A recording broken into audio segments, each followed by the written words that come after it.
Okay.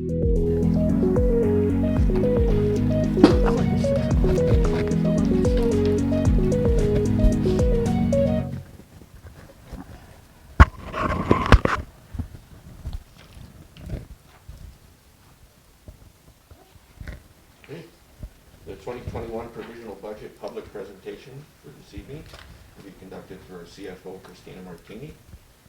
And at the end of the presentation, if you could use the Hub Online feed to... Is your mic on? Yeah, should be. Sorry. Yes. Check. Is the light blue? The text blue? Yep. Okay. Really good. Okay. Go ahead. Yes? Okay.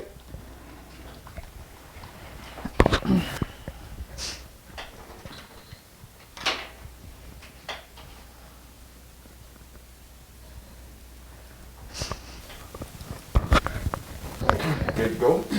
Okay, so at the end of the presentation, please use the Hub Online feed to ask your questions to anyone of council and myself and our CFO.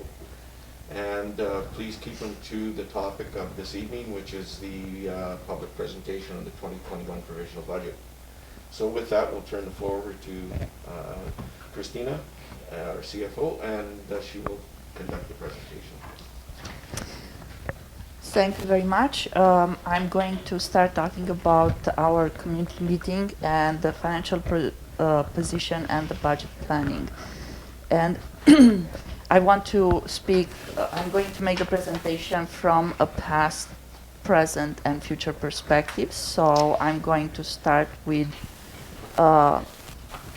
what I think that this community is at a crossroads. So I'm going to do a SWOT analysis, which is analyzing the strengths, the weaknesses, the opportunities, and the threats out there in the community. I'm going to start with talking about strengths. And I identify the community strengths as being location, location, location. As many people know, we are at a junction of main highways, 97 and Highway 1, and that gives the community a very good location and opportunities therefore. Another strength that I identified is the strong volunteer base. I noticed that within the community there are so many initiatives and the volunteers work really hard to make sure that these activities and initiatives are being followed through and the community is prosperous from that perspective. Another strength that I identified is the influx of energy coming from young families moving in this community, which is great because so far the community, the village of Cache Creek had an aging base. The population, as we know, doesn't get younger, it only grows older, and the gray hair and the wisdom, therefore. But the young people moving in is, I'd say, a bonus, and we should be very happy that this is happening in the community. And finally, another strength that I identified is the debt-free position so far. As weaknesses for the community, I would say that being a small community, we have a small tax base, and even though we would like to provide a lot of services, the fact that we have such small base, our revenues are being dictated by the size of the community, and therefore we have this constraint that we have to work with.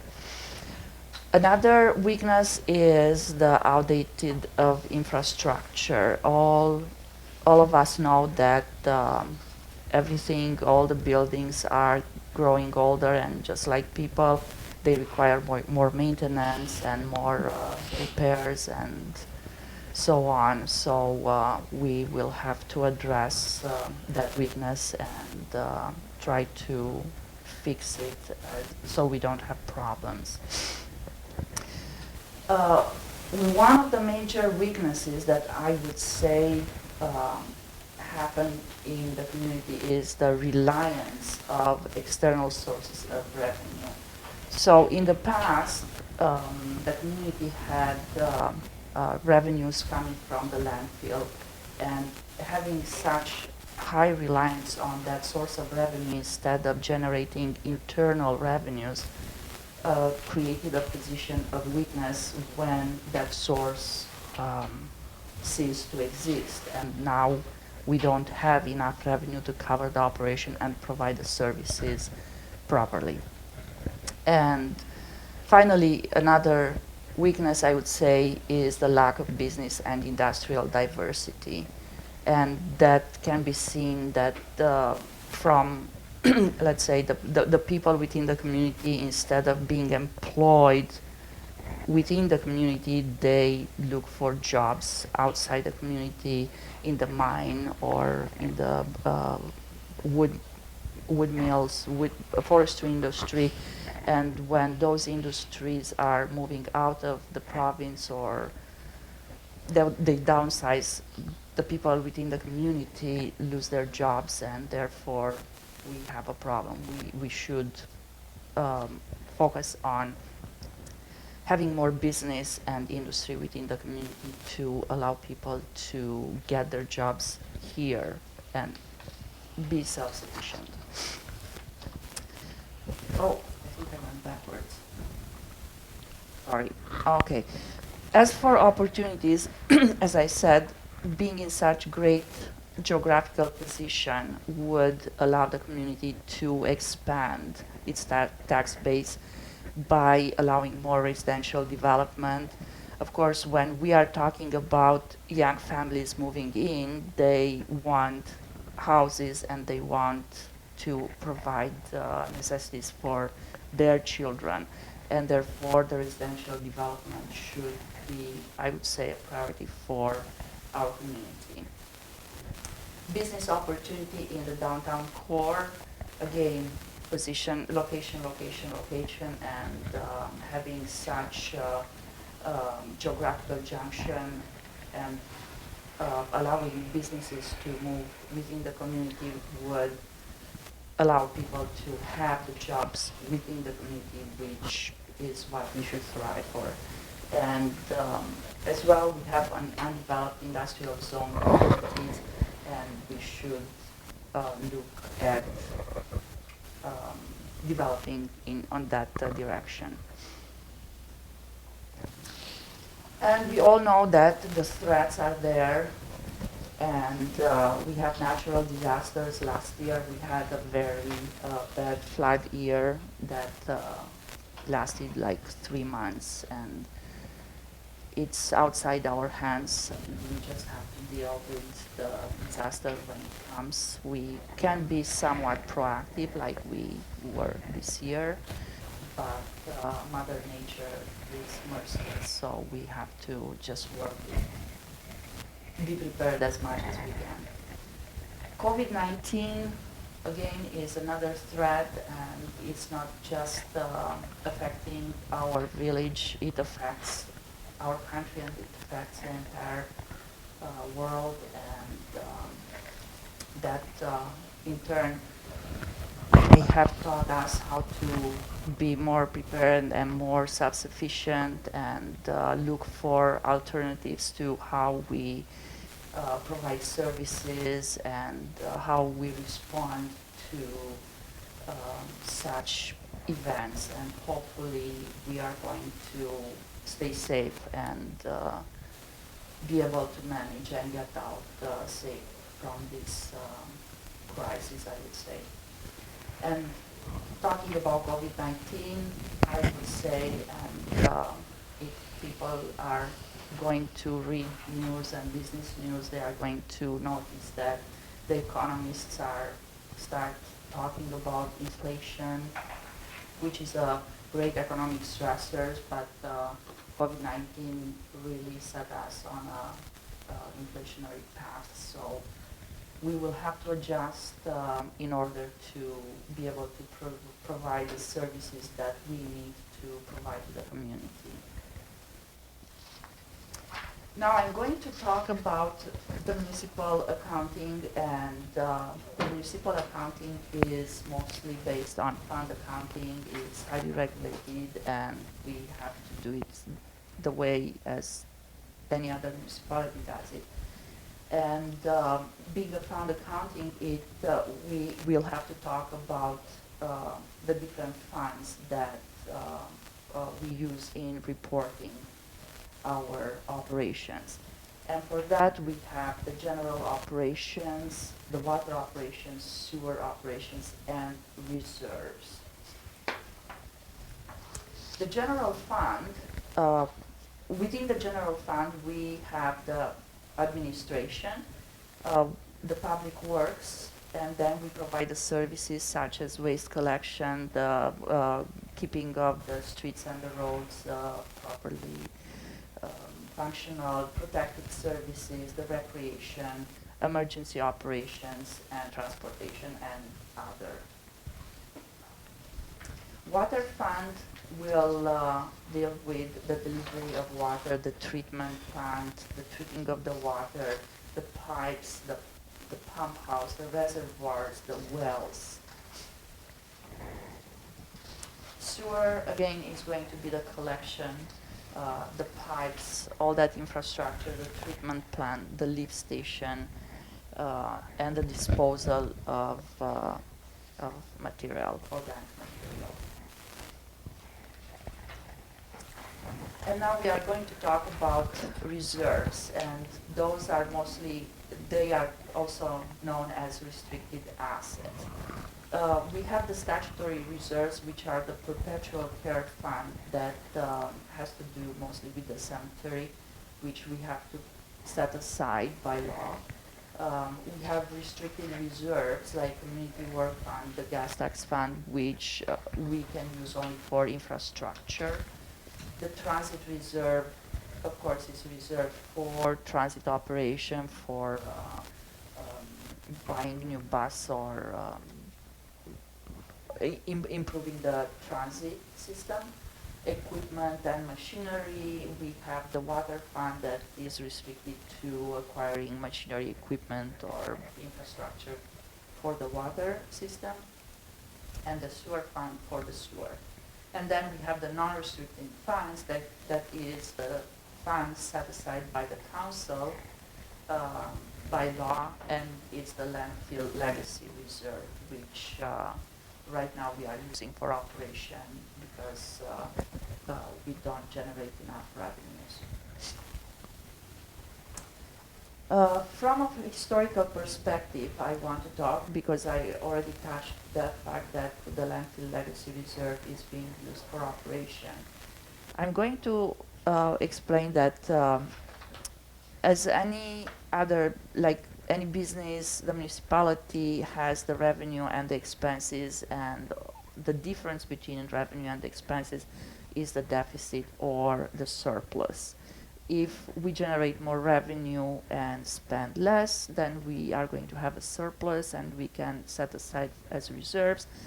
If it's the other way around, then we are going to have a deficit that we have to cover out of something or create debt. Sources of revenues, in our case, are the municipal taxation, sales of services such as utilities, like sewer, water, user fees, garbage collection. We have licenses, permits, and penalties, like business licenses, or let's say the gym fees, or other revenues. Then we have the external sources, like the landfill royalties and government grants. But mostly the government grants are very specific and issued for specific projects, so they are somewhat restricted. Here I prepared an analysis of the last 5 years of our revenue generating, and purposefully I left out the government grants because I wanted to focus only on the revenues generated by the village from its own sources and external sources, and nothing for capital assets. Excuse me. So as you are going to notice that since 2015, our property taxes have increased, but that's because in the past we relied heavily on the landfill legacy, not the landfill legacy, the landfill royalties.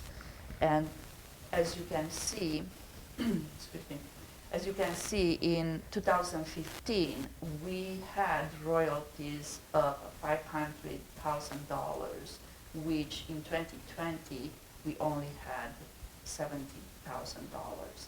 So that is a $430,000 difference of revenue that the village didn't generate. So the revenue, I made the revenue distribution in order to show you as a percentage revenue of how much we generated from the landfill versus 2020. So in 2015, we received 42% of our revenues from the landfill, whereas in 2020, only 5%. So instead of relying on revenues from our own sources, like municipal levies, we relied on revenues from outside sources. And when those sources disappeared, we didn't have an alternative to cover for our services in order to provide them. As expenditure, we provide services, and those services are protective services. We provide recreational services, cultural services, transportation services, of course the water and sewer, the utilities, and capital projects. Those are mostly infrastructure. Again, I made an analysis of our expenditures, and I left out the capital assets because I wanted to focus mostly on operations, so we can do a parallel between how much we generate and how much we spend for services. And as you can see, in 2015, we spent, for example, on general administration, 1.8 million, whereas in 2020, 2.4 million. For water, we spent 322,000 versus 367, and for sewer, 238,000 versus 340,000. Maybe these numbers won't say much, but I wanted to do again a chart to show people that a percentage of total expenditure, what we spend the money for. Unfortunately, 2015 was not a very, comparative year, proper comparative year, because in 2015 there were no expenditure on flood or fires, so I couldn't show what impact a disaster can have on the village accounting. For example, and so then I took 2019, the previous year. So in the 2019, we have spent 5% of all our expenditures on flood control and repairs, whereas in 2020 we spent 22% of total expenditure.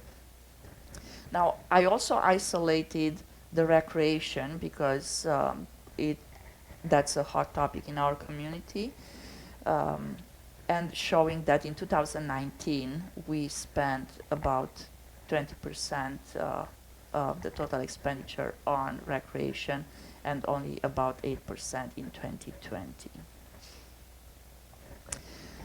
Now, probably a more proper comparison would be to show the services side by side, how much revenue they generate versus how much we spend in order to provide that service. I took the three main services, the water, the sewer, and the garbage collection, the waste collection. And I want to show people that how much revenue we generate versus how much we spend in order to provide those services. So from 2015 to 2020, the blue column is the revenue and the orange column is the expenditure. And you can see that these operations have not been covered by the utility fees and the frontages. The frontages are levies that the municipality collects in order to provide the infrastructure to deliver the service, whereas the user fee, the water fee, is for usage.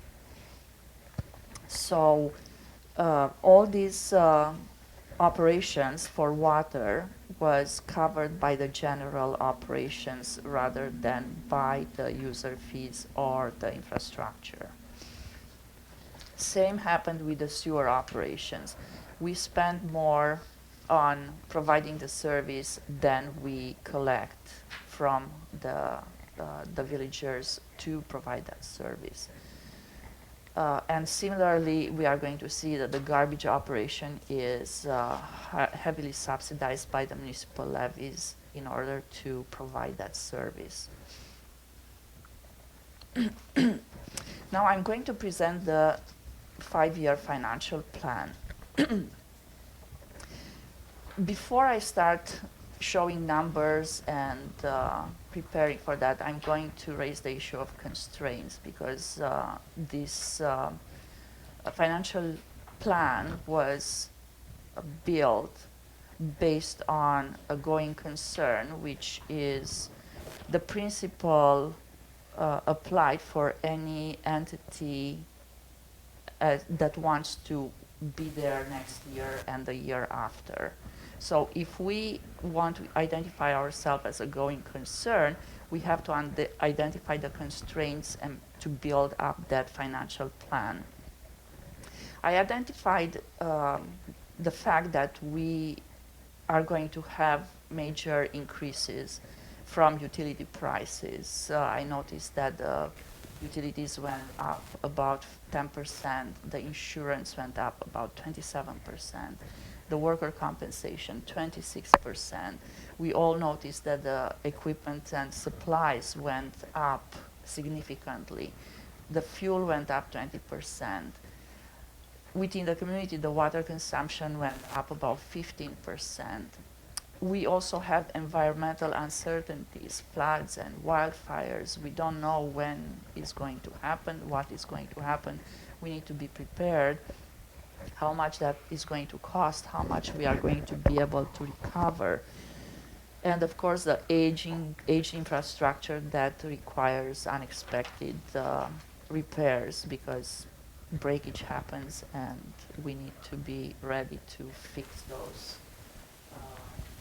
that infrastructure. We also are, as a community, involved in several major projects, and I have here a list of the projects that we are involved in. The wastewater treatment plant upgrade, we just finalized it, but it happened this year, so we are going to have some cost incurred this year towards that project. To the total, we have about $5.4 million in projects, capital and non-capital. We have the critical infrastructure project that I budgeted for this year because we received the notification that it's going to be this year project finalized by December 31st. This morning I received an email that we received an extension for 2 years, which is great. So now we can probably spread it over 2 years. So the financial impact is not going to be that harsh this year, hopefully. But until today, I didn't have that information, so I accounted for it as done this year. We have to deal with the financial mitigation planning, the debris flow management, the old Caribou Road that is in project. It's a big project that we are working on, and it's going to be finalized this year. The backup well because our wells are within the floodplain and are subject to contamination from time to time. We are looking for building another well, and that's going to use up some resources. Um, as the villagers may notice, we are going to have Tesla and electric vehicle charging stations. Hopefully, they are going to be operational soon. The Economic Development Action Plan. This is a project that is coming from 2017. We managed to keep the money and get an extension to be able to finalize it. And then we have the 2020 flood recovery. 2020 was a very, very unfortunate year from a flooding perspective. As I said, we had about 3 months floods, and lots of infrastructure was damaged, and we need to fix it, and hopefully we are going to get funding to fix it. We have the intercommunity bylaw officer plan that our council, along with Ashcroft and Clinton, is working on, and hopefully we are going to have that soon. We are looking to have a sewer centrifuge in place very soon. That's going to probably deal with our smelly problem within the community, which is great.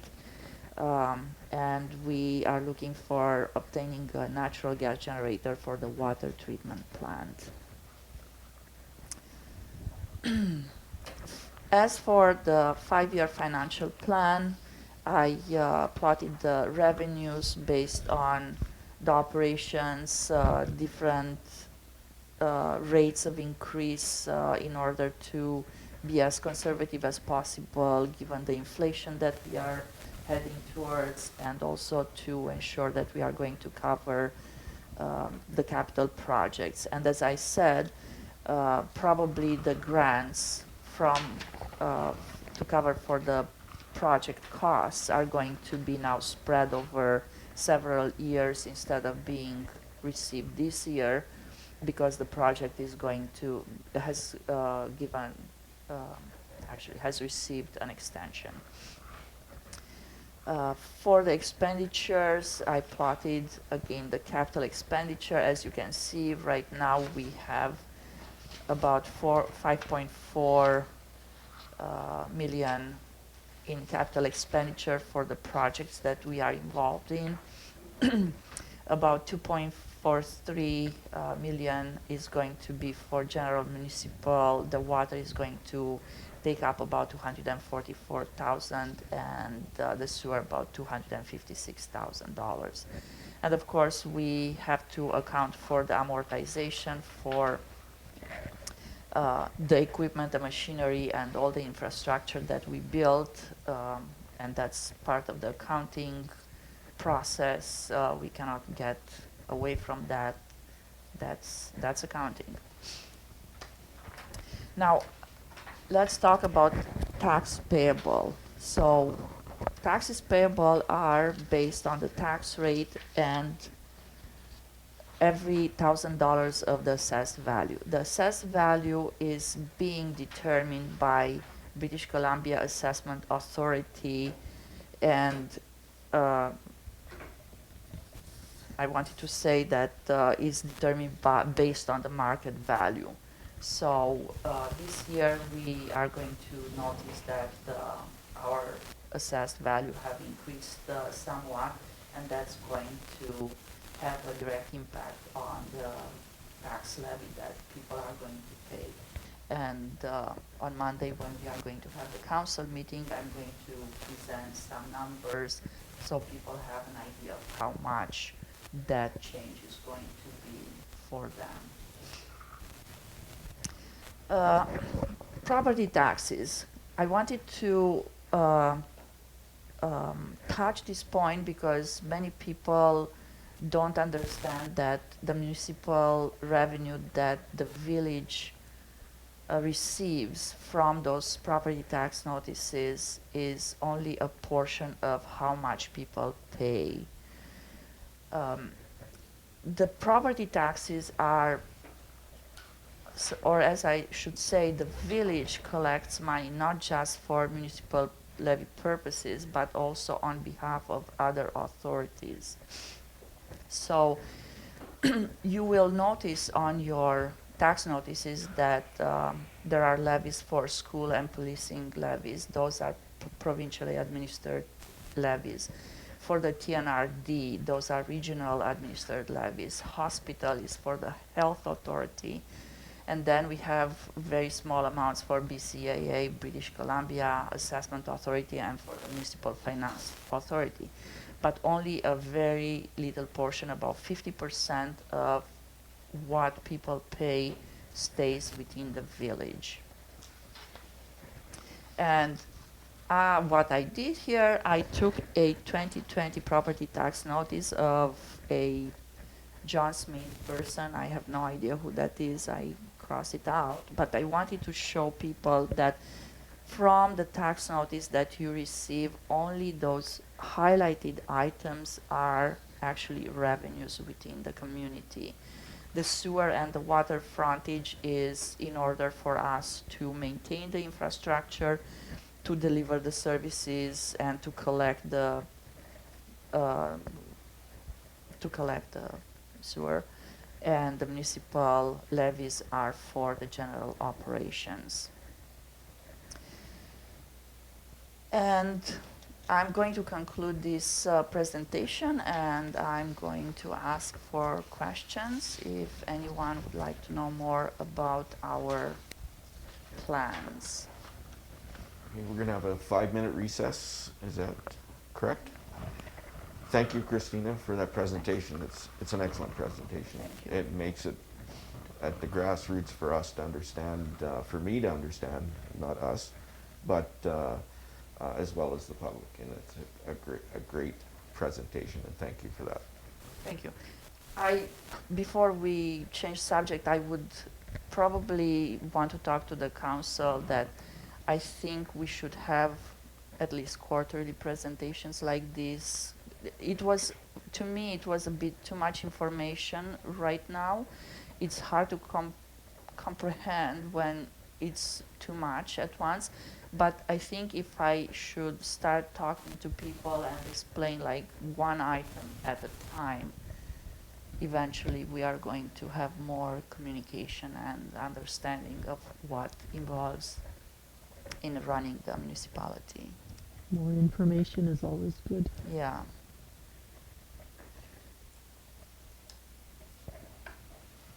So recess.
question and answer period.